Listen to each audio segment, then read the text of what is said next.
storm brewing in Karnataka over the announcement of a 1,000 crore rupee development scheme for minority colonies. The Congress government in the state has directed officials to formulate an action plan and identify areas with sizable minority population.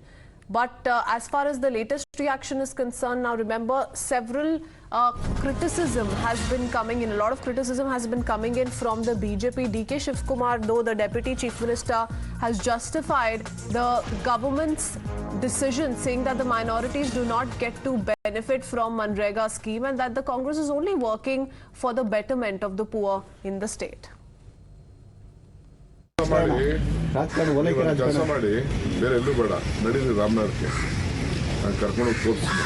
ರಾಮನಗರದ ಪರಿಸ್ಥಿತಿ ಕೊಚ್ಕೊಂಡು ಹೋಗಿತ್ತಲ್ಲ ಎಲ್ಲ ಅದು ಏನಾಗಿತ್ತು ಅಂತ ಪಾಪ ಅವರೆಲ್ಲ ಅದು ಹೆಂಗೆ ಬದುಕಿದಾರೋ ಅಂತ ನನಗೆ ಅಷ್ಟು ಆಗ್ತದೆ. ನಾನು ಹೋಗ್ಬಂದದಕ್ಕೆ ನನಗೆ 2 ದಿನ ಜ್ವರ ಬಂದ್ಬಿಟ್ಟಿತ್ತು.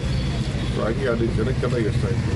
ಸೊ ಹಂಗೆ ಆ ಜನರ ಬದುಕನ್ನು ಅಲ್ಲೆಲ್ಲ ಒಳ್ಳೆಯ ಸ್ವಚ್ಛತೆಯನ್ನು ಕಾಪಾಡೋ ದೃಷ್ಟಿಯಿಂದ ಏನು 224 ಕ್ಷೇತ್ರಕ್ಕೆ ಎಷ್ಟು ಬಂದಿದೆ ಆ ಭಾಗದಲ್ಲಿ ಆ ಕಾಲುಗಳ ಥಿಕ್ ಪಾಪ್ಯುಲೇಷನ್ ಒತ್ತಡದ ಜನಸಂಖ್ಯೆ ಸ್ವಲ್ಪ ನಾವು ಅದನ್ನೆಲ್ಲ ಸುಧಾರಣೆ ಮಾಡಬೇಕು. ಆಮೇಲೆ ಒಂದು ಬೇರೆಯವ್ರಿಗೂ ನಮಗೂ ಅವ್ರಿಗೂ ವ್ಯತ್ಯಾಸ ಇದೆ.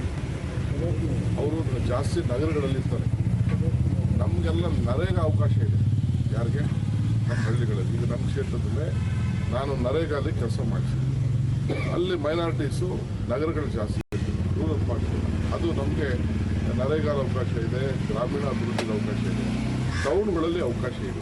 ಬರೀ ಫೈನಾನ್ಸ್ ಕಮಿಷನ್ ಬಿಟ್ಟು ಬೇರೆ ಅವಕಾಶ ಇಲ್ಲ. ಆದ್ದರಿಂದ ನಾವು ಆ ಜನರ ಬದುಕನ್ನು ಬದಲಾವಣೆ ಮಾಡಬೇಕು, ಸ್ವಚ್ಛತೆ ಕಾಪಾಡಬೇಕು ಅನ್ನೋ ದೃಷ್ಟಿಯಿಂದ ಮುಖ್ಯಮಂತ್ರಿಗಳು ಒಳ್ಳೆ ನಿರ್ಧಾರವನ್ನು ತೆಗೆದುಕೊಂಡರು. ಬಿಜೆಪಿ ಓಲೈಕೆ ರಾಜಕಾರಣ ಅಂತ ಇದ್ದಾರೆ. ಅವ್ರು ಮಾತಾಡ್ತಾ ಇರಲಿ, ನಮ್ಮ ಕೆಲಸ ನಾವು ಬಡವರಿಗೋಸ್ಕರ ಮಾಡ್ತಾರೆ.